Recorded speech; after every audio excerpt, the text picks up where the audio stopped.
That's true. Parenting is hard.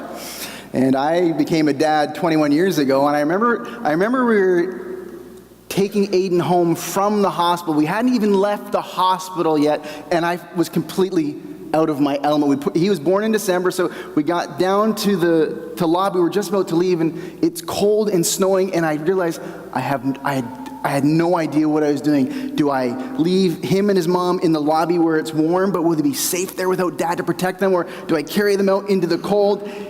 And I realized in that moment, for the next 21 years, there will be thousands and thousands of those opportunities, situations where I have no sweet clue what I'm doing, right? And the good news is you figured it out along the way, and Aiden turned out pretty great, so we didn't screw it up too badly. But parenting is very, very difficult. The only thing harder might be marriage, right? Marriage is also hard. And so we're going into a 2-week series called Building a Happy Home. We're going to do a week today on kids, parenting. We're going to do a week next week on parenting. And this wasn't the plan. We had planned to enter into a series on the church. I just really felt God saying that we need to spend a little bit of time talking about homes and family and God's plan for the home and families. We're going to do 2 weeks at least.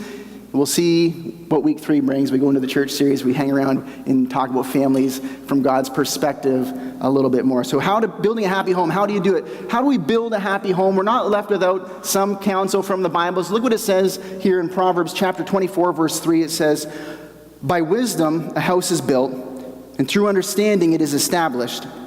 Through knowledge its rooms are filled with rare and beautiful treasures." And so there's a wisdom and an understanding and knowledge that we're meant to get our hands on, to take hold of, and to use that wisdom to build a happy home. Well, not just any wisdom. I mean, you can read, what's that book, What to Expect When You're Expecting and all that. Those are good, but there's a greater wisdom that's required if we're going to have a happy home. Look what it says about wisdom and knowledge in Proverbs 9. It says this, "The fear of the Lord is the beginning of wisdom, and knowledge of the Holy One is understanding. For through wisdom your days will be many, and years will be added to your life." So the key to a happy home, the knowledge, the understanding that builds a happy home, isn't just general knowledge, isn't just general understanding. It's a knowledge of in a right relationship with God. The key to a happy home is living in a relationship with God where you understand that the fear of the Lord is the beginning of wisdom. Knowledge of the Holy One is what's required. And so a happy home is a home where God is at the center, where as individuals we recognize that if our home is to be good, is to be happy, is to be healthy, is to thrive, our kids are to thrive, our marriages to thrive, it's a home where we intentionally and actively place God at the center. Happy home is a home where God is at the center. And the only way for God to be at the center of your home is if first you put God at the center of your life. And when God's at the center of your life, then you're able to teach your kids and instruct your kids to put God at the center of their lives. And when God's at the center of your family's life, He's at the center of your home, you'll have a happier home. A happy home is a home where God is at the center. So my encouragement, right as we get going, is to get God at the center of your life. And when He gets there, He'll be the center of your home, get Him to be the center of your kids' life. Because that really is your goal. The goal and purpose of parenting is to get your kids to live with God at the center of their lives. That's your goal as a parent. Those parents that stood up here and made promises and declarations, that's really what they said. That we're committing to raising our children in such a way that they'll get to the point where they want God at the center. Where God's calling the shots, where God's leading and guiding and directing, and they want to live for God. That's really what a dedication is. It's parents committing to live with God at the center of their lives, so their children will learn to live with God at the center of their lives. That's what the dedication is all about. So the goal and purpose of parenting is to get your kids to live with God at the center of their lives. The most important thing you can do for your kids is to help them to get to this place. You know, more important than the number of friends they have, more important than the grades they get, more important than the goals they score, is getting God at the center of their life. And that won't just happen. The same way it just won't happen that your home is centered on God. You have to make some active choices. You have to be deliberate and purposely move your home in that direction. You have to purposely move your life in that direction. And you have to purposely move your kids in that direction. It's not just going to happen. So we get some more advice. Deuteronomy chapter 6, it says this. This is how we need to do it. And these words that I command you today shall be on your heart. You shall teach them diligently to your children. See that? There's an active role there. You will diligently pass on your faith to your kids. You shall talk about them when you sit in your house, and when you walk by the way, and when you lie down, and when you rise. All the time. Right? That's the picture there. Your kids need to see God's at the center of your life. That's what it's saying. You can't just tell them. You have to let them travel with you all day and see the difference it makes in life. See how God is leading and guiding your life, how he's dead center in everything you do, that he's calling all the shots. If you want to pass your faith along to your other kids, they have to see you living for God. Let them see the difference that God makes in your life. Proverbs 22 says this, train up a child in the way he should go. Even when he's old, he won't depart from it.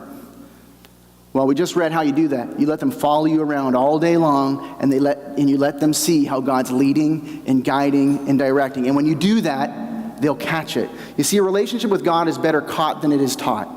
Right? Like, you can tell your kids all you want about Jesus, but if he's not making a difference in your life, they're smart. Right? They know that you don't really mean it. It's just words. Right? They have to see you live it. They have to see you practice it, really embrace it. The most important goal for you as a parent should be your children's spiritual well-being.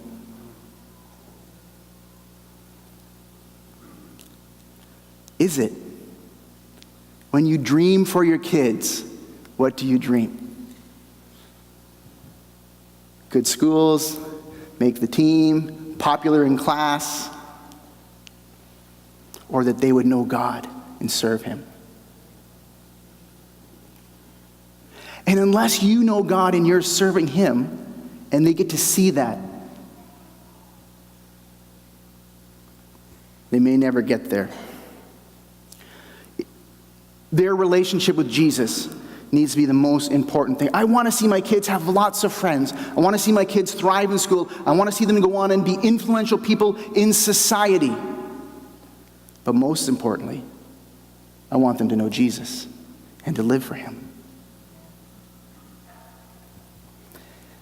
Matthew 6, it says this, but seek first his kingdom and his righteousness, and all these things will be given to you as well.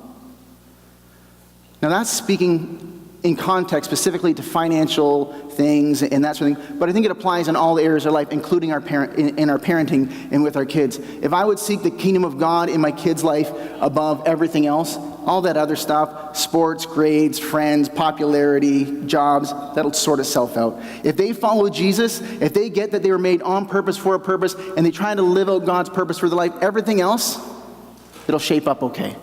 They'll be okay. If they live for God, if they make living for him priority in life, if they make him the center of their lives, the rest of that stuff, it's secondary. Well, the truth is that we're not necessarily doing a great job. Statistics tell us that, well, I'll share the stat. It's 80% of church kids walk away from church when they graduate high school. Right? So you know those 53 junior highs we had here a couple weekends ago? Statistically speaking, 80% of them will leave the church when they go to college, when they leave high school, when they get out from under mom and dad's direction and correction. Now, this was put out by the Southern Baptist Council. They have since gone back and looked at the numbers again, and they adjusted it down to 50%.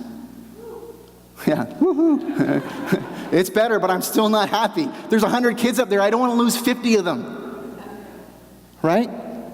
I want all 100, right? And I want them to bring their kids, and I want them to bring their kids, and I want them all to live with God at the center of their lives. 50% are walking away. These are church kids who, in adult life, once they get out under your rule and direction, they say for themselves that that's not for me. Now, a number of them will circle back, like they take a few years off, which, by the way, parents, don't be okay with that. Like, I'm not okay with my kids taking a decade off to sow their wild oats and live like they please. That's not my hope. That's not God's best for my kids. Like, I won't be happy if that's the course they take. If they go and they come back, I will rejoice. But as a parent, I want them to hold on close to Jesus, right through college, through all of it. He's at the center of their life. And oh God, I hope I've lived in such a way that they caught that from me.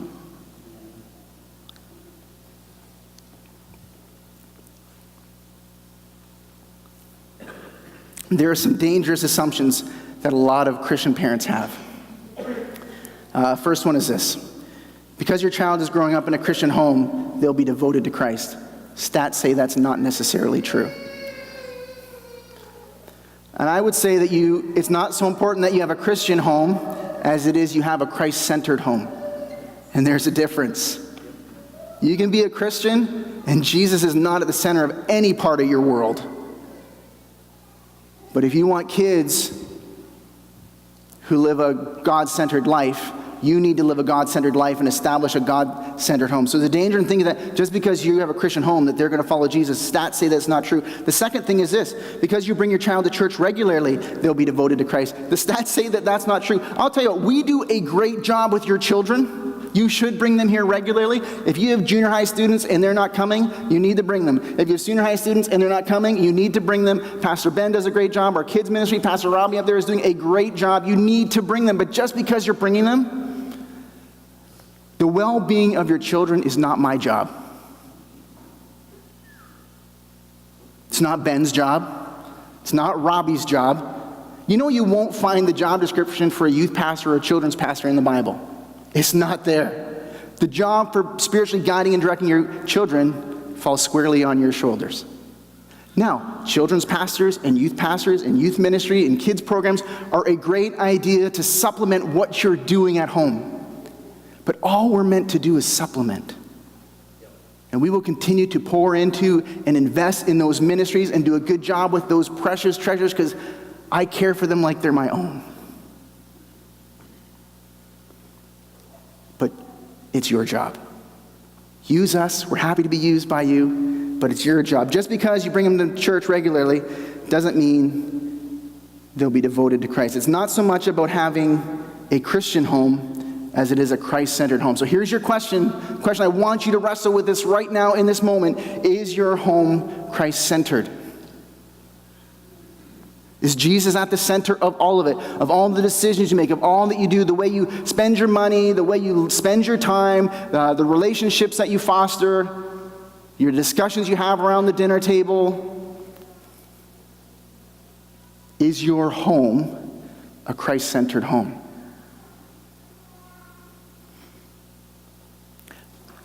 There's a lot of things fighting for your kids' allegiance, to pull them away from Jesus, to have them fall within that 80% that walk away. You've got to fight hard to keep them, to point them to Jesus. So I'm going to share some threats to your child's spirituality. I'm going to share the greatest threat, actually. Before we get that, I'm going to share some things that you might think are the greatest threat, but are not. First one is this. The greatest threat to your child's spirituality is not the devil or his demons.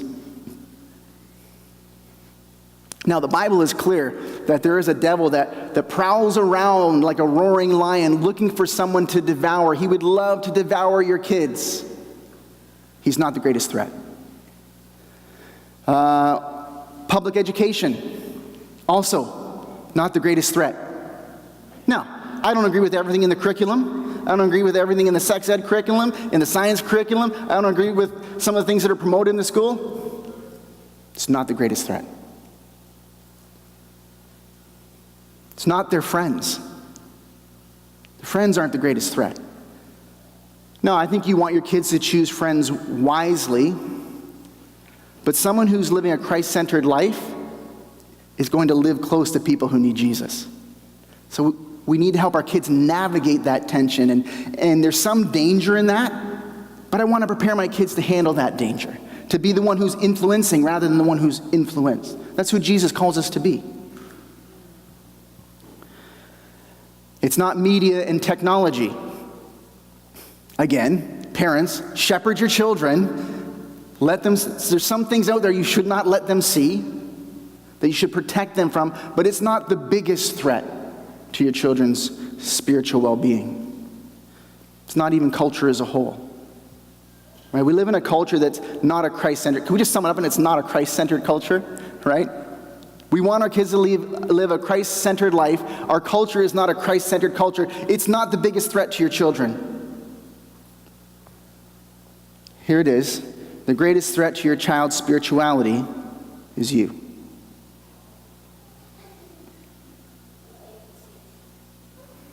You're the single most influential person in your child's life. That means you're powerful for good, but if you get it wrong, you're also powerful for harm. You are the single greatest threat to your child's spirituality. If you don't live a Christ-centered life, they probably aren't going to either. And if they see that God and Jesus and church and religion is just sort of something it's like a hobby, it's like something you do in your spare time, or you give it a little, they're going to see that that's not really that important, and when they get to college, they're going to go in their own direction. Because they're not interested in your hobbies, in your pastimes, your religion. If they don't see that it's making a big difference, that it's Jesus is everything to you, probably the odds are against that Jesus will be everything for them. Greatest threat to your child's spirituality is you. The last thing I want is anyone to feel guilty today and to give. I hate these types of messages because what I don't want you to catch, I'm the worst parent ever. My kids have no hope of knowing Jesus. Right? That's not what this is about. We all mess up. We all make mistakes. Some of us are better parents than others. I had a situation this week that really tested me spiritually, and I navigated it poorly. All right, and my kids were around to see that. Right? My kids will be around when we have the conversation that says, "Hey, I did a bad job in that one. I apologize to you and your mom, and I apologize to Jesus, and I thank God for his goodness and his grace. I'm thankful that Jesus is the center of my life. This is how grace works, kids." Right? So they're going to see Dad come through the other side. What I'm saying is we make mistakes. Okay? That verse, Proverbs 24, verse 3 and 4, it reads, "By wisdom a house is built." In the original language, that can also read, by wisdom a house is rebuilt or repaired. All right? So if you've not been doing a good job today, this point, that's okay. By wisdom, it's rebuilt. By wisdom, the damage that has been done can be repaired. And what is wisdom? Wisdom is to live in the fear of the Lord. It's knowledge of the Holy One. If you make God the center of your life today, your kids can be okay. All right? By wisdom, a house is repaired and rebuilt. All right, I'm going to keep moving. We've got some ground to cover. I'm going to share with you everything the New Testament says about parenting today. And I can do that because it says very little. All right? When you go to preach on parenting, you got a couple of Proverbs, and that's about it. And it's so important. I wonder, God, why don't you say more? And I'll tell you why. Because the key to being a good parent is being a good Jesus follower. It's to live with God at the center of it. If you get you sorted out, your parenting will fall in place. So there's, as far as I can find, all the verses, I Googled it. These are the only ones that I could find, all right, on parenting. I'm going to share now there's principles throughout the New Testament that apply to parenting and other parts of your life. These are the ones that speak directly to it. Colossians chapter 3, verse 21, it says this, "Fathers, do not aggravate your children or they will become discouraged." Okay, so all the advice that Colossians has to give me is don't aggravate your kids. Well, I'm terrible because the more I love you, the more I love to bother you. All right, so if I make fun of you and poke you a lot, this means I love you. All right, so my kids and my wife, they get it. They basically, they're on the way to church today, I was told to be quiet because I was just bugging them so much. Right? Because I love coming here. I get excited, I get happy, and the more I start to bug. And anyway, this is a true story. Thank you, God, for that parenting advice. Don't aggravate your kids. Next one, Ephesians chapter 6, basically says the same thing. Parents, do not exasperate your children. Instead, bring them up in the training and instruction of the Lord. There it is again. Don't exasperate them. Don't frustrate them. Don't cause them to respond in frustration that leads to anger. So our task is to train them. Our instruction is not to frustrate them by our training. That's basically what the New Testament tells us. And here's why, because the most important thing you can do is to pass your faith on to your kids. So if you're going to do anything as a parent, that's what you're going to focus on. Help them to live a Jesus-centered life. And the instruction he gives us, the best way to do that is don't be frustrating in that process. So I got thinking, because there's no more clarity that I could find in those verses. How can I frustrate my kids, exasperate my kids, while trying to teach them and train them to follow Jesus? How could that be frustrating to them? Well, there's several ways. Legalism, just whipping up a bunch of rules for the sake of rules on them, that could be frustrating. Punishing wrong more than rewarding right, that could be frustrating. I can lecture more than I listen, that's frustrating. I can make it more about having them conform to rules rather than trying to conform their heart, rather than to shape their heart. I can focus on harsh discipline rather than loving correction. Discipline is so much easier than correction, right? If you're angry, send your child to the room and cool down, so when you go and have a conversation, you're not punishing them, you're correcting them.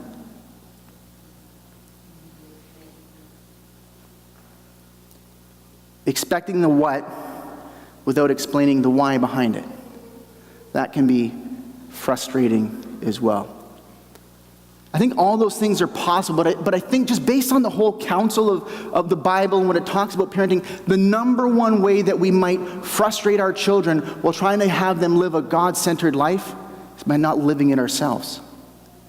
Like telling them this is how you should be, but then they see by the way we live that we don't really believe it. Like this is who you're called to be, this is how you're meant to behave, but then they see when we're at home and no one else is watching that we don't even believe that ourselves, that that's not how we live. That would be incredibly frustrating. Expecting things of our children in the way they live, but not modeling that and living that as an example to them. Expecting them to live a Christ-centered life when they full well know that Jesus isn't anywhere near the center of my life. That would be frustrating, wouldn't it? Infuriating. I think that's what God is getting at. If you're going to teach them by example, not by word.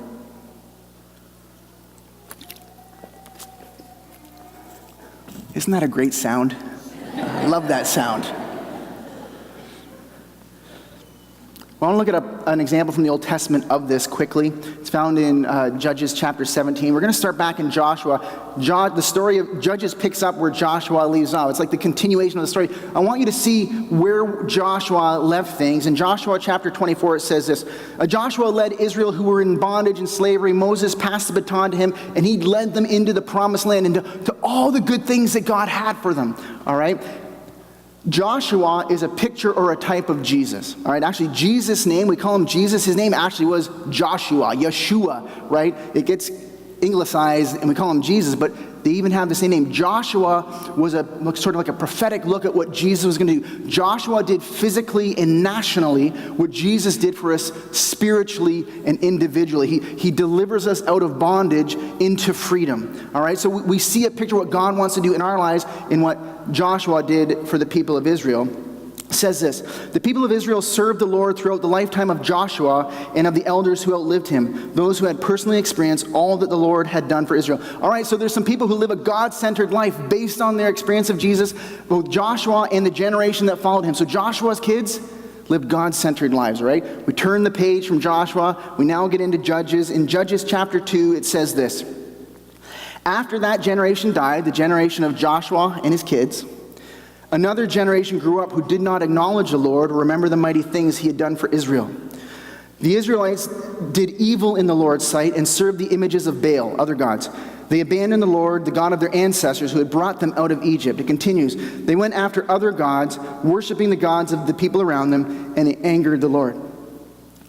So Joshua lives a God-centered life. His kids have experienced some of the experience of God's goodness. They live a God-centered life, but by Joshua's grandkids, they weren't following. So quickly it can become undone. And that what was so rich in Joshua's life that he passed on to his children didn't then get passed on to his grandkids. And they're running off after all kinds of other gods. Right? So this is sort of just kind of the state of the culture. All right? There was a godly heritage. There was some understanding, knowledge of God, but as a culture they had moved beyond it. All right? So now we're going to fast forward into Judges chapter 17. We're going to look at one family. It says this. There was a man named Micah who lived in the hill country of Ephraim. We don't know a lot about Micah. We know a couple things, that there's some sort of godly heritage in his life. Why? Because his name is Micah, which means there's no one like our God. And not just God in general, there's no one like Yahweh, the personal name of God. There's no one like the God of Joshua. It's kind of, right? There's no one like my grandfather's God. Like it's personal. There's a connection. There's relationship there. We know that there's some faith heritage, and we also know that he's from Ephraim. And this is a small point. We're going to look at it quickly. Go to the next slide. He's from Ephraim, which you see is the pink spot in the very middle of the land of promise. This is what God wanted for Micah, that he would live in the center of his promise. I don't want to make more of that than it is, but God's heart for Micah was that he would live in the center. So let's continue. Back in Judges 17, it says this. One day, Micah said to his mother, I heard you place a curse on the person who stole 1,100 pieces of silver from you. Well, I have the money. I was the one who took it. All right, so Micah steals 1,100 pieces of silver, which was probably his mother's retirement income. The entirety of it all. It's a large sum of money. He steals it. She doesn't know about it. He hears his mother curse the person who stole from him. He's like, uh-oh. And he has some repentance, and he brings it back, and Mom, I've got your money, I'm sorry. Continues. Mom replies, the Lord bless you for admitting it, his mother replied. He returned the money to her. Okay, so Mom's pretty awesome, right? If you stole your parents' retirement money, how quick would they say, bless you, my child, I'm just so thankful you brought that to me. Right? Mom, quick to forgive. She named her child Micah. There's no one like our God. There's some sort of influence of God in her life. She's living in this culture that has abandoned God, but there's some part of her at least that holds on, or maybe not. All right? We're going to continue with this story. Continues. She said, I now dedicate these silver coins to the Lord. Sounds good. In honor of my son, I will have an image carved and an idol cast. All right. The second of the big 10 commandments, thou shalt not make any idols. All right. So there's a knowledge and experience of God, but there's a distance, right? There's a piece of God in her life, but God's not at the center. It continues.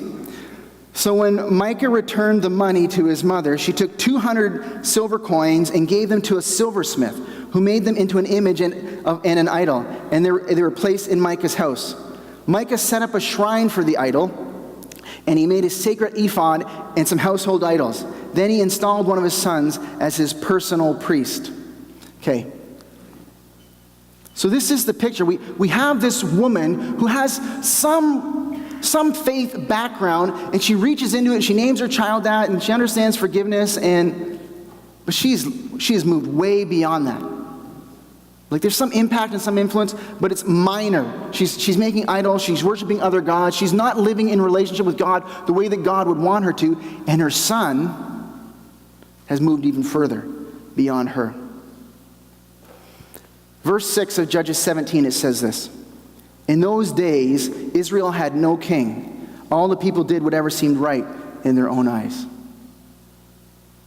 This is how this woman was living. This is how Micah lived. There was some influence. There was some part of their lives that were impacted and influenced by God, but they were choosing and picking and not allowing God to rule every part of their lives. There was no king. God wasn't the center of their lives.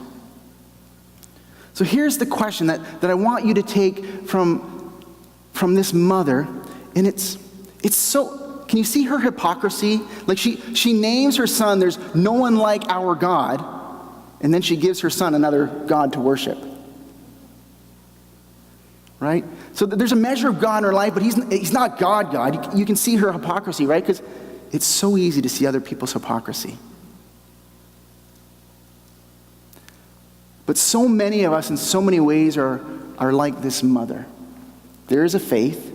There's a foundation. There are pieces of our lives that we allow God to lead and guide in. But there are also pieces of culture that we're holding on to that maybe we shouldn't hold on to. There are pieces of life that I'm not letting God lead and guide in. And there's some hypocrisy in my life as well. It's harder to see from my perspective than it is to see this woman's. But is it there? And so the question that we need to ask, it says there that they had no king. They all did what was right in their own lives. They were all calling the shots for themselves. Is Jesus the king of your life?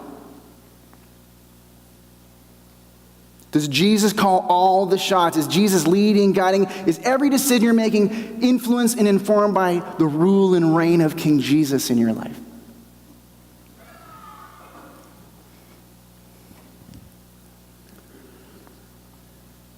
And your kids are watching. And your kids know. They are so smart. And you can make them do what you want to do until they're 18 and then they leave the house. And if they've seen that you've had a little bit of God, but he wasn't king in your life, they'll know you're just playing. And 80% or 50% or too many percent will leave him behind. Deuteronomy 6:6-7, it says this, and these words that I command you today shall be on your heart. Right? It's not something you read in the book, it's something you've internalized, it's personal to you. You shall teach them diligently to your children. You'll talk of them when you sit in your house and when you walk by the way, when you lie down and when you rise. This faith that you hold on to is meant to permeate every aspect of your life. You're sitting, you're standing, you're walking, you're resting. The morning, the afternoon, it's not a Sunday morning thing that God's calling us to. It's a 24/7 relationship. And our kids are watching how we walk this out. How we live this. Are we playing or is Jesus king? Are we living a God-centered life? Because if we're not passing on a God-centered life. Deuteronomy 6, this is basically what it's saying. Your children will learn to make Jesus the center of their lives by watching you live with Jesus as the center of your life. It's the only way. That's why there's so little, I think, instruction about parenting. The best thing that you can do is work on your relationship with Jesus and allow him to take a more center stage role in your life. And when you do that, your kids will then that's how you live life. When they understand that there's nothing better than following God, that we go through hard times. When I go through hard times, that God helps me through the hard times. And when I go through a hard time and I forget that God wants to help me and I screw it up, God will forgive me. I can talk about the goodness of God and we can pray together and I can encourage them and teach them that God made them and formed them and he made them on purpose for a purpose and encourage them in every way to make him the center of their lives. Is Jesus the king of your life? That's a hard question. And I want you to have an honest self-examination about that question. This question is even harder. And I want you to ask yourself, what compromises and hypocrisies do my children see in me? They are smart. And they see it all. And I want nothing more for my kids to, if I pass anything on to them, it's my faith. It's the best I can give to them. But are there things in my life that would make them wonder, does he really mean that? Is God that important? Does he really believe what he says about Jesus? Does he live that? Right? What hypocrisies, what compromises do I make that affect my kids' belief? That's a personal question. I'm not going to ask you for your answer. I'm just going to ask you to wrestle with that for yourself. Because if you want to pass on your faith to your kids, you need to have that question.